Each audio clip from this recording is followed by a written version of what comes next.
Hey guys, this is doctor Ashish Sahu और इस video में हम कमेंट्स के रिप्लाई करने वाले हैं। बहुत सारे कमेंट्स हैं यूट्यूब पर, उनको पढ़ेंगे। कुछ काउंसलिंग से रिलेटेड क्वेश्चंस थे जिनका आंसर कुछ के मैंने कर दिए थे वहीं पे यूट्यूब पे, कुछ का बचा हुआ था तो उसका आंसर हम इसमें करेंगे। और कुछ फ़नी कमेंट्स भी हैं, उसके भी आंसर करेंगे। मज़ा आएगा। शुरू करते हैं। तो हम जो मोस्ट रीसेंट वन है वहाँ से फिर पीछे जाते जाएंगे, तो हो सकता है कुछ पुराने कमेंट्स छूट जाएँ, उसका हम फिर नेक्स्ट वीडियो में कवर कर लेंगे। तो इस वीडियो में मेनली 3 टाइप के क्वेश्चंस आ रहे हैं, 3 कैटेगरी के। पहला है पीजी काउंसलिंग से रिलेटेड कुछ क्वेश्चंस हैं, फिर रेसिडेंसी से रिलेटेड कुछ क्वेश्चंस हैं, और जो छत्तीसगढ़ में स्पेशली रूरल सर्विस बॉन्ड से रिलेटेड कुछ क्वेश्चंस हैं। तो मेनली यही ज़्यादातर क्वेश्चंस आते हैं क्योंकि मेरा कंटेंट भी इसी के रिलेटेड है। तो चलते हैं, शुरू करते हैं। फर्स्ट कमेंट है कि can I get Insta ID of that भैया टॉलेस्ट वन विथ इयरिंग्स। तो हम जानते हैं यहाँ पे किसकी बात हो रही है। तो यार ऐसे कैसे डायरेक्ट मैं किसी का इंस्टा आईडी दे दूँ। बट आप अगर मेरी वीडियोस देखेंगे, कुछ पुरानी वीडियोस हैं, वहाँ पे आप अगर पूरा डिटेक्टिव मोड ऑन करेंगे तो आपको पता चल जाएगा। और साथ साथ अगर आप मेरे को इंस्टा पे फॉलो करेंगे तो कहीं न कहीं पे आपको लिंक मिल ही जाएगा उनकी इंस्टा आईडी का। तो ठीक है, आप डिटेक्टिव मोड ऑन करें, अपना अंडरकवर एजेंट बने और पहुँच सकते हैं आप उन तक। फिर जो नेक्स्ट कमेंट है वो चॉइस फिलिंग के रिगार्डिंग है काउंसलिंग में। तो sir, in what order to fill MD anaesthesia, SMS, PG, IMS Rohtak, KGMU, BJMC, IMS BHU, GMC Chandigarh, Patiala, Amritsar, keeping in mind the hands on and toxicity, should one go for DNB anaesthesia from Delhi colleges like Gangaram, DDHU, Stephen institute of peripheral state colleges. तो यहाँ पे 2 question actually में है। पहला हम order की बात करते, तो ऑर्डर में आता है यार कि आपका प्रेफरेंस क्या है। जैसे मेरा प्रेफरेंस था कि यार मेरे पास पहले ही स्टेट में बॉन्ड था, तो मुझे बॉन्ड नहीं चाहिए था। तो मेरी इसलिए मैंने फिर आईएमएस बीएचयू चूज़ किया, और मेरे ऑप्शंस में मैंने दिल्ली कॉलेजेस को रखा था, आईएमएस बीएचयू को रखा था, पीजीआईएमएस रोहतक को रखा था, जीएमसी चंडीगढ़ को रखा था। ऐसे कॉलेजेस को रखा था पहले जिसमें बॉन्ड नहीं है और हैंड्स ऑन जहाँ पे अच्छा है, ऐसे कॉलेजेस को मैंने पहले रखा था। और उसके बाद फिर ऐसे कॉलेजेस देखे जहाँ पे बॉन्ड कम है और फिर मेरे स्टेट के आसपास है और जहाँ पे हैंड्स ऑन ठीक ठाक है, तो वो मैंने पता किया था। तो इस हिसाब से आप अगर रखना चाहें तो जैसे मेरे हिसाब से तो मैं सबसे ज़्यादा रिव्यू तो आईएमएस बीएचयू का दे पाऊँगा कि यहाँ पे बहुत अच्छा हैंड्स ऑन है, टॉक्सिसिटी बहुत कम है। तो ये एक अच्छा ऑप्शन है आपके लिए। और पीजीआईएमएस रोहतक भी बहुत अच्छा है, मेरे फ्रेंड ने बताया था कि वहाँ पर भी काफ़ी अच्छा हैंड्स ऑन है, काफ़ी टॉक्सिसिटी कम है, वहाँ पर भी काफ़ी सारी सीट्स है वहाँ पर। और एसएमएस में भी काफ़ी सारी सीट्स है, लेकिन मेरी किसी से बात हुई थी, उसने बोला था कि फिर भी वो थोड़ा अंडर स्टाफ फील करते हैं, थोड़ा हेक्टिक उनके लिए हो जाता है। जीएमसी चंडीगढ़ का मुझे नहीं पता, हालांकि मुझे वहाँ पे सीट अलॉट हुई थी, लेकिन मैंने वहाँ पे ड्यूटी ज्वाइन नहीं करी थी।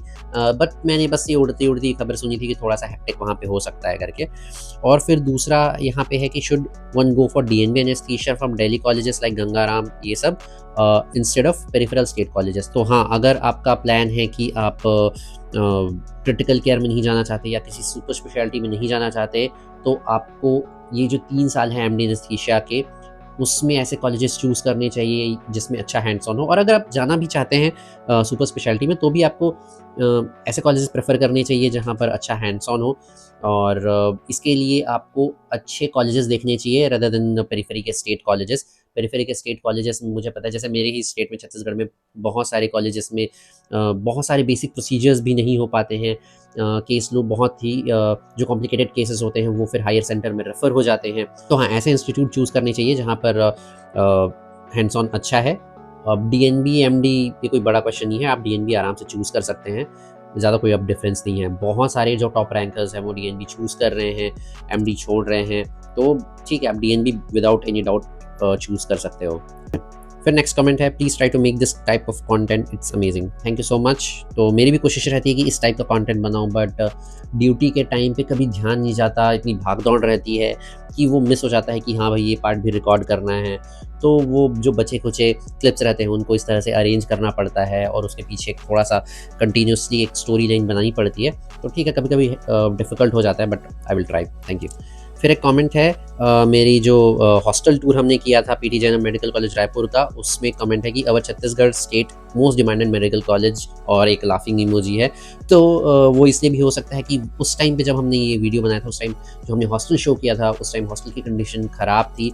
2 जो यूजी बॉयज़ हॉस्टल थे, दोनों की हालत बहुत ख़राब थी। एक को तो तोड़ने का ऑर्डर भी निकल गया था, वो खाली हो चुका था, दूसरा वाला भी बहुत ख़राब कंडीशन में था। अभी क्या हालत है मुझे नहीं पता। एक इंटर्न हॉस्टल है, वो उसकी कंडीशन अच्छी है, वो नया बना था। तो इस बार जब मैं रायपुर जाऊँगा, कोई जूनियर अगर मुझे मिला जो साथ में मुझे कॉलेज टूर करा दे, तो ज़रूर एक कॉलेज टूर फिर से करेंगे और हॉस्टल टूर भी करेंगे। तो अगर कोई जूनियर देख रहा है पीडी जनरल मेडिकल कॉलेज से, तो कमेंट करो, अगली बार जब मैं आऊँगा तो आपके साथ वीडियो बनाएंगे।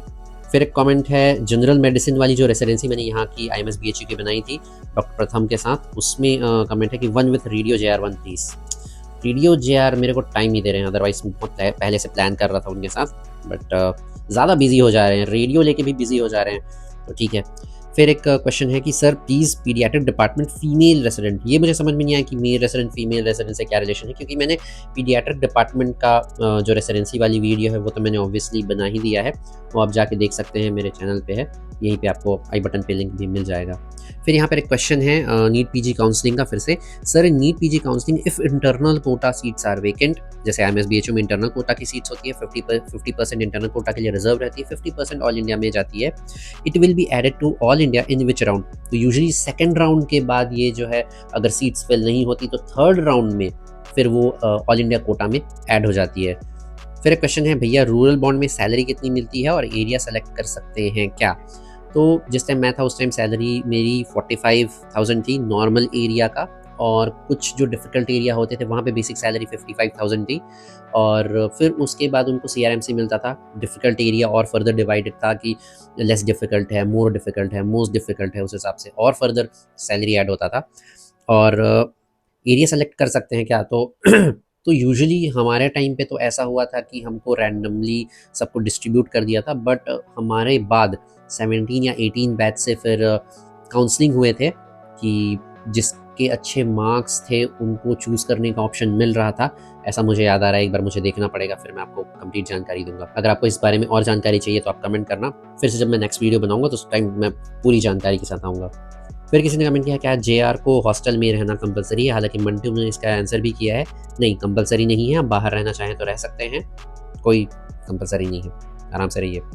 फिर नेक्स्ट क्वेश्चन है, just after MBBS government sector में अगर जॉब करना हो तो कैसे मिल सकता है?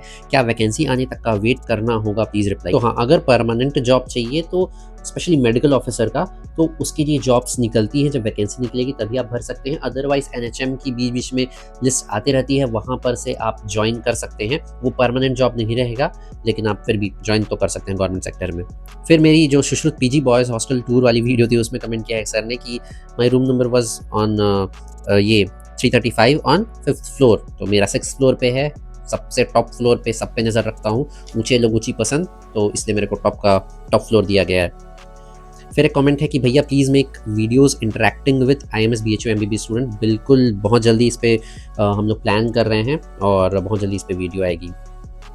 फिर नेक्स्ट क्वेश्चन है, सर रूरल सर्विस अपनी सिटी में मिल सकती है क्या?